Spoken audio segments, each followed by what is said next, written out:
extra time.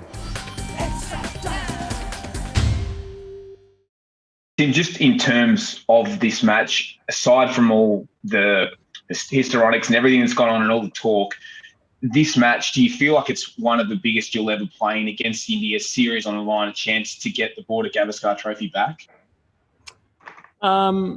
Yeah, I've said lots of times, like every test match now with the test championship is important in terms of where our team wants to be at. And again, every test match you play for Australia as an individual is a huge test match. Everyone's playing for spots, playing for careers. So it's a serious business every time you go to play for Australia.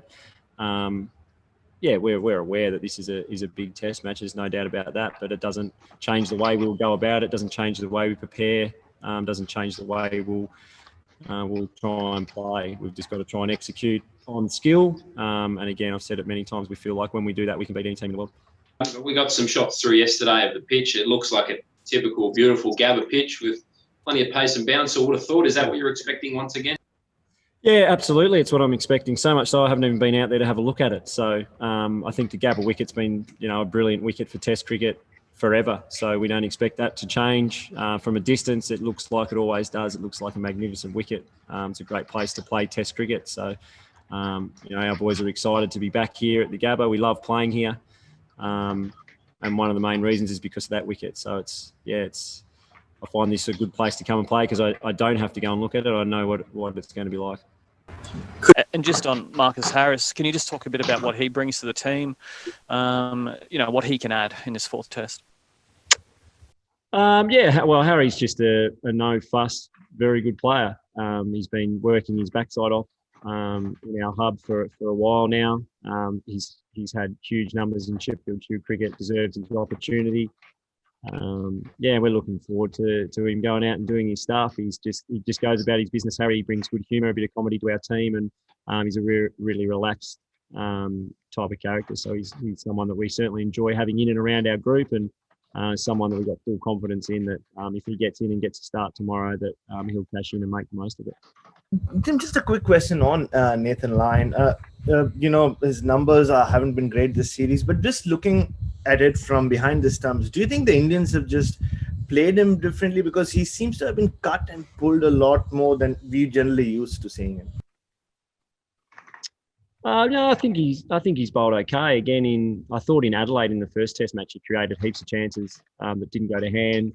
I felt the same the other day. I thought he bowled beautifully. And had I caught a couple, it's a completely different story for him. But look, Nathan Lyon played 100 Test matches. That's not easy to do. It means you're the top of the tree in terms of how good he is. I don't think that's changed. I don't think it will change. And to see him play 100 Tests tomorrow is an amazing achievement from a guy who was, I think, plucked off a roller at the Adelaide Oval. So, no, I'm not seeing any decline in him. Sometimes you get wickets and sometimes you don't. It's still coming out of his hand beautifully.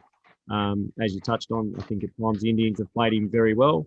But again, at times what we felt or we know looking at the footage he created a lot of chances, some just not quite going to him and some we've dropped. So we expect again that he will have a huge role to play in this test.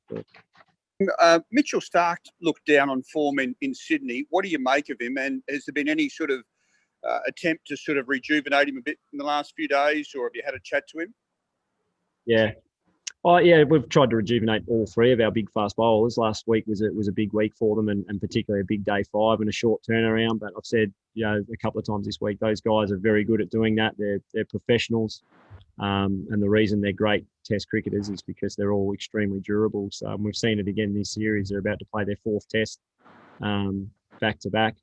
And in terms of Starkey, he's just that type of bowler. Some days Starkey looks like he's like what he is. He's one of the great bowlers in the world, and the next day he has a bad day like the rest of us. But even his last spell, I thought in Sydney was outstanding.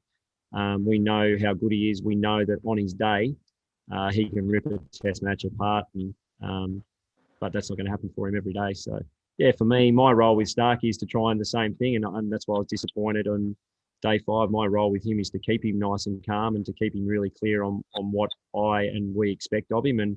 And he's the type of bowler that when you give him really simple, clear instructions and keep him on an even keel, he normally bowls the house down. As I touched on, I thought my mood around day 5 potentially he was one that I affected and was a reason why he wasn't at his best. So again, it's about me getting back to basics, keeping him nice and relaxed, keeping him really clear on what we want him to do. And when we do that, he more often than not delivers. Over the years, we've seen that you're a natural kind of player who gets into banter with the opposition players. Would you be wanting to curb your natural instincts this week, or would you still get into conversations with the players, you think? Again, I'll be being myself. I think I've now played, don't even know how many tests I've played, but I think I've gone about it in a pretty consistent fashion. I think 99% of the time I said, the other day I let the moment get to me, which is a very rare thing. Bit of a blip on the radar, but as I've said, I've copped that on the chin. I'll look to come out this week and play competitive Test cricket as I always do. And if there's a bit of banter to be said, then I'm always up for that.